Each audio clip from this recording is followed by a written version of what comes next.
أعوذ بالله أعوذ بالله من الشيطان الرجيم بسم الله الرحمن الرحيم الحمد لله رب العالمين وصلاة وسلام على سيدنا محمد وعلى آله وصحبه أجمعين والسلام عليكم ورحمة الله وبركاته. Frères et sœurs, assalamu alaikum wa rahmatullahi wa barakatuh. J'espère que vous allez tous et toutes bien. En ce début de soirée de ce jour de mercredi 20 décembre de l'année 2017 et il est 19h23. Alors comme je l'ai fait hier, concernant ma vidéo, les questions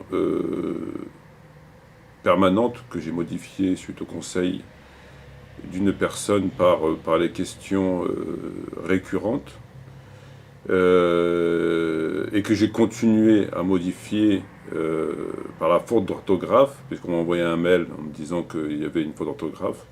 Donc je ne sais pas qui l'a envoyé, en tout cas je le remercie pour son attention et sa vigilance. Ça prouve qu'il y en a qui suivent et suivent bien. On va répondre à quelques interrogations ici, enfin quelques interrogations mais aussi quelques constatations. La première d'entre elles, c'est on pose la question suivante: pourquoi que Allah ne secourt-il pas les musulmans? Pourquoi qu'Allah Azzawajal ne secourt-il pas les musulmans? Donc certaines personnes s'interrogent de savoir quelle est la raison qui fait que Allah, le Tout-Puissant, celui qui est capable de toute chose, kun fayakun, ne secourt-il pas les musulmans qui souffrent à travers la planète, qui sont humiliés, tués, violés, massacrés, emprisonnés, torturés, qui subissent un génocide et qui risquent malheureusement de s'aggraver, à moins que Dieu en décide autrement, par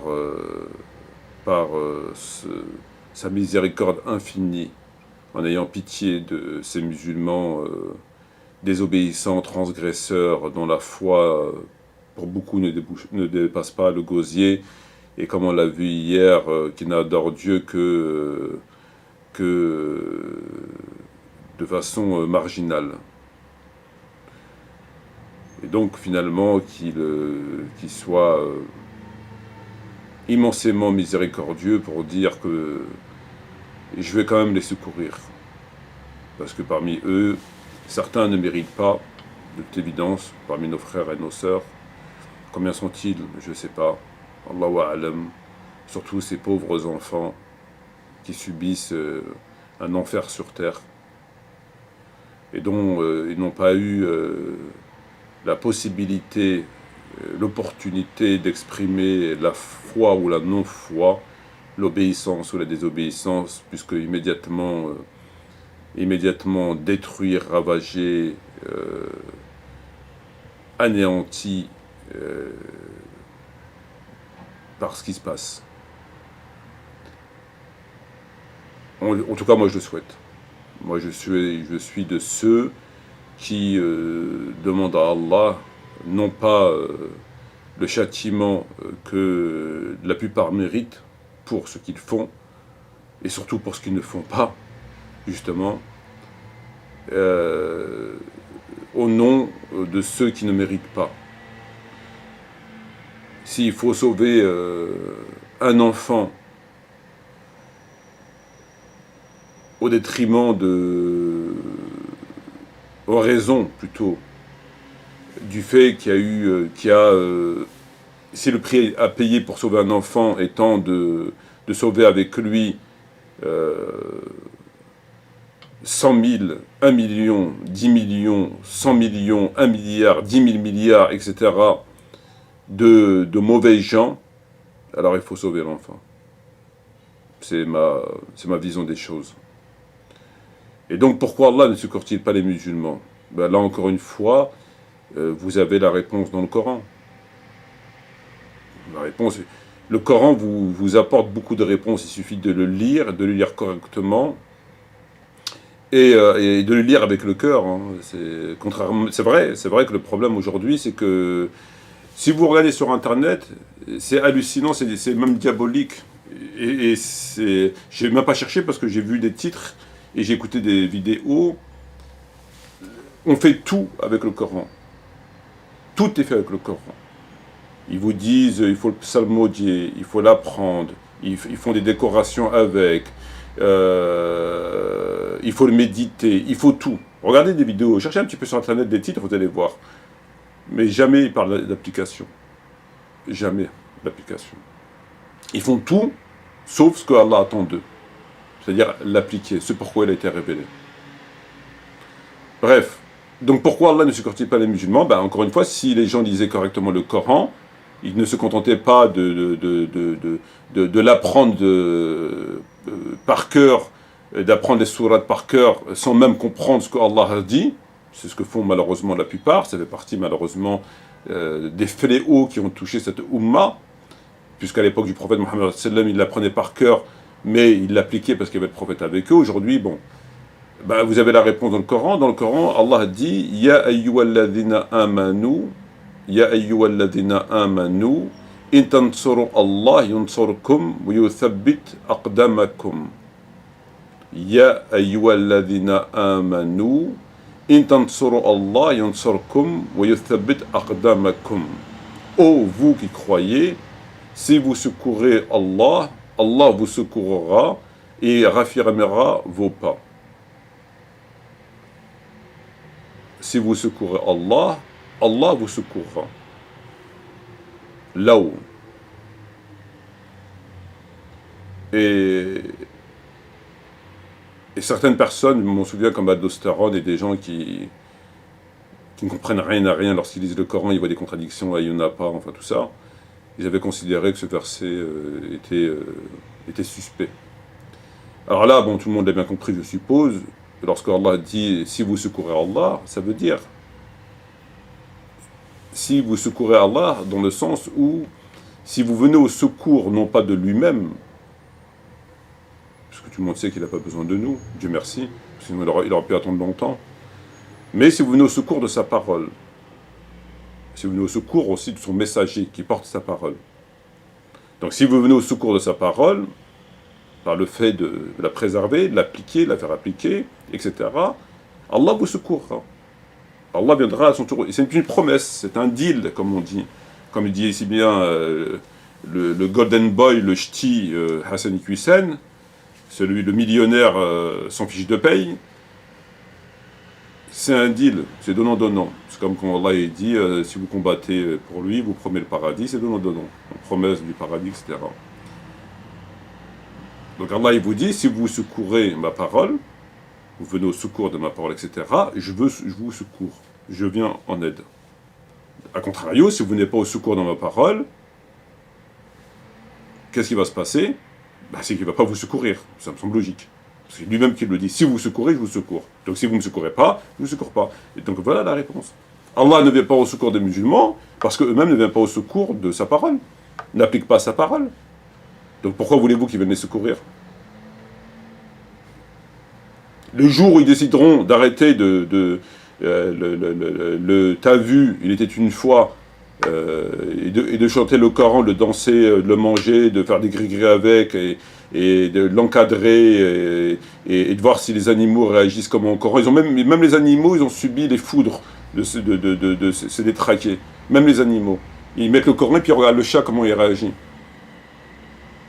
Moi, j'ai un chat chez moi, quand je pose le Coran ou je lis le Coran, le chat, enfin, c'est quand même incroyable. Incroyable. Donc la réponse est dans le Coran. Ya ayyuhalladhina amanu tansurullah yansurkum yuthabbit aqdamakum. Voilà. Donc si vous voulez qu'il vous secours, si vous le voulez, parce que vraisemblablement la plupart ils sont bien comme ils sont, soumis au tarout et au façade, et ils sont un maillon du façade sur terre, par leur passivité, etc. Si ça leur plaît, ma foi, moi, lui, Allah, ça ne le dérange pas, en fait. Mais il ne faut pas venir vous plaindre après. Voilà, la réponse est dans le Coran. Nietzsche disait Dieu est mort. Nietzsche disait Dieu est mort. Moi, j'ai constaté que le Dieu socialiste, Rabhum, il est mort. Le dieu socialiste est mort. Ben, parce qu'ils ont fait un dépôt de bilan. Et comme les socialistes avaient fait l'idole du socialisme, de cette doctrine socialiste, tous les socialistes, leur religion, c'était le socialisme. C'était leur philosophie, leur doctrine, leur façon de vivre, leur façon de gérer la cité, etc. C'était le socialisme. Ben, le dieu socialiste, il est mort. Ils mettent en vente leur siège. Il n'y a plus de socialisme. C'est quand même incroyable. Alors, les socialistes ont perdu leur dieu. Et qu'est-ce qu'ils vont devenir, ces socialistes, dans leur dieu socialiste? Ils vont se convertir à la droite, à la gauche, qu'est-ce qu'ils vont faire? Il n'y a plus de socialisme. Il est mort. Vous voyez comment c'est les choses? L'islam est là depuis 14 siècles, il est toujours vivant et puissant. Les gens se greffent autour de l'islam et autour de cette croyance, de cette vision, de cette politique, de cette philosophie, de ces lois, de ces principes, de sa moralité. Depuis 14 siècles, il a passé toutes les étapes, tout ce que vous voulez, il est toujours là, et les gens sont toujours aussi accrochés à leur religion.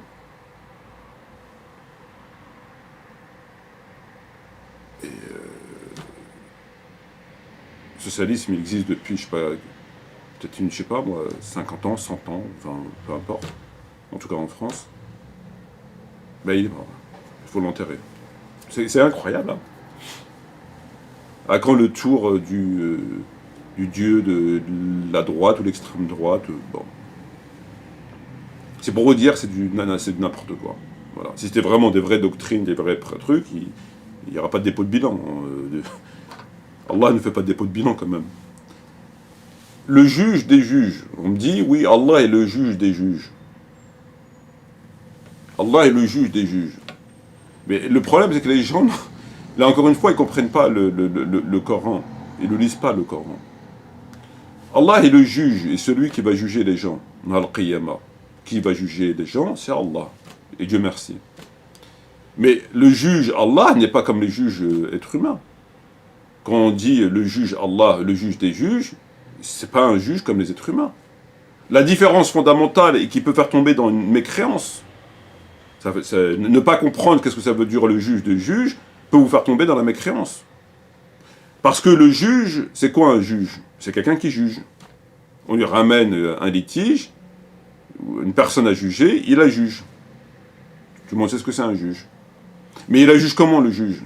Il la juge en l'écoutant, c'est les arguments, etc., c'est ce qu'on lui reproche, etc. Et après, il réfléchit, et il délibère, et il considère si elle est coupable ou pas, après avoir réfléchi. Mais Allah, lui, il ne réfléchit pas. Quand il vous juge, il connaît tout. Il ne va pas réfléchir comme un homme, et il va vous écouter, puis il va, ouais, donc, d'accord. Ah d'accord, ouais, donc d'accord, ouais, bon. Je vais réfléchir, je donnerai le verdict demain. Puis il réfléchit, puis ouais, donc bon, bah, je vais lui mettre 2 ans en enfer, avec 6 mois avec sursis. Non, non, non, c'est pas ça. Le juge des juges, Allah, c'est pas comme les hommes. Il sait tout, etc. Il vous juge, c'est juste une formalité, parce que vous devez être jugé. On doit établir la culpabilité de chacun d'entre nous. C'est tout. Ça n'a rien à voir avec le juge des hommes, donc il faut faire attention. On m'a dit... par rapport à Bukhari. Bukhari qui a été quasi divinisé à partir du IVe siècle, comme on le sait.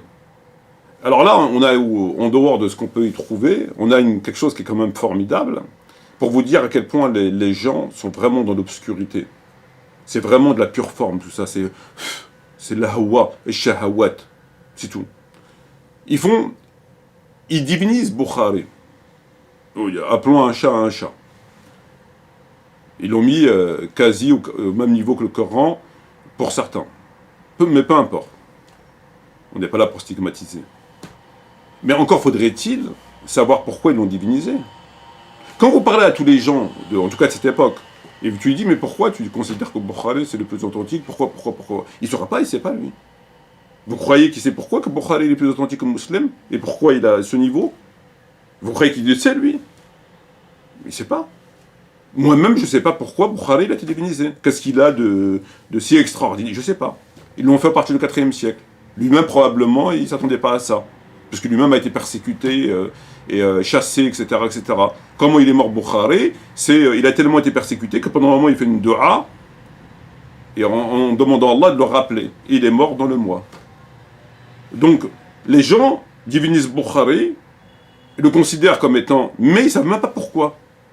Quand tu considères que quelqu'un est intelligent, tu sais pourquoi quand même. Tu dis, bon, lui, c'est quelqu'un qui connaît bien, mais tu sais pourquoi. Mais pourquoi Bukhari, il est mieux que Muslim, ou qu'il est mieux qu'Abi Daoud, ou Nisa'i, ou Tirmidhi, ou Tabarani, ou Ibn Majah? Pourquoi? Ben, ils ne savent pas. Si, ils vont dire, son livre, il a mieux cherché que les autres. Oui, mais concrètement, à part tes tours de claquettes, concrètement, fais-moi une démonstration. Donne-moi une démonstration qui peut me prouver que je préfère Bukhari à Muslim. Donne-moi une démonstration. Ou Bukhari à Ibn Majah. Ou Bukhari à l'imam Malik. À l'époque, Shafi'i, rahimahullah, il disait le livre le plus parfait, enfin le meilleur des livres, c'était le Muwatta. Certes, il n'a pas connu le Bukhari, mais pourquoi le Muwatta ne serait pas mieux que le Bukhari? Pourquoi? Qu'on me donne une raison. Donnez-moi une raison pourquoi le Muwatta ne serait pas mieux que le Bukhari. Une seule, pas deux, une. Personne vous serait capable de vous le dire. Concrètement parlant, personne. Donc les gens, ils suivent comme ça, bêtement. Ils suivent tellement bêtement que ils s'intéressent au Sahih de Bukhari, mais ils ne s'intéressent pas aux autres livres de Bukhari. Ils ne savent même pas qu'ils existent. Qui vous parle du Tarikh de Bukhari? Tarikh Kabir de Bukhari. C'est le même Bukhari, hein. C'est pas son neveu, c'est pas son cousin, c'est pas son beau-frère. C'est écrit par le même Bukhari avec la même efficacité, avec le même souci de véracité, avec tout. C'est le même auteur. Hein. Un auteur où il est sérieux ou il ne l'est pas. Hein. Les gens, ils ne connaissent pas.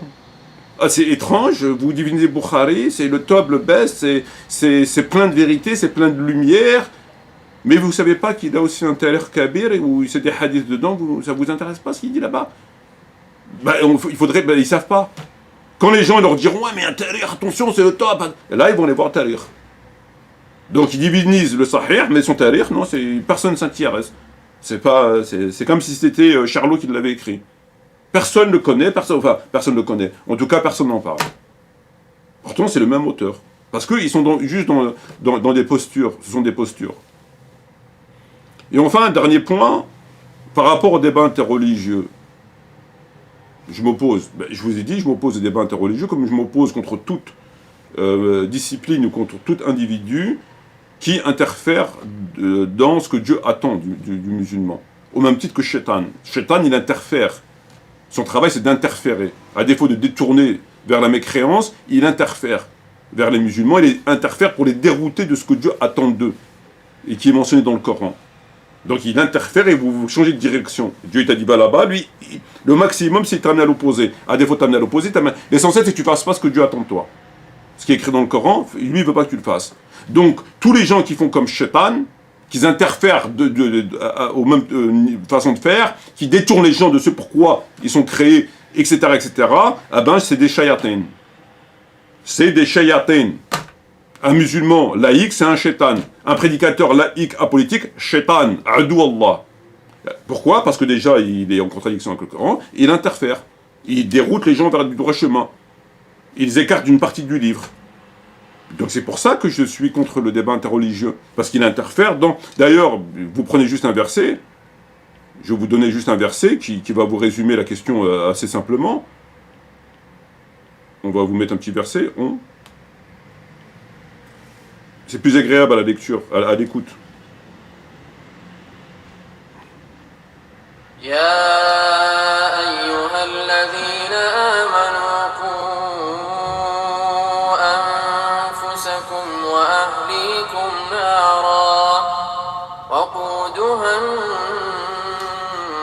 والحجارة عليها ملائكة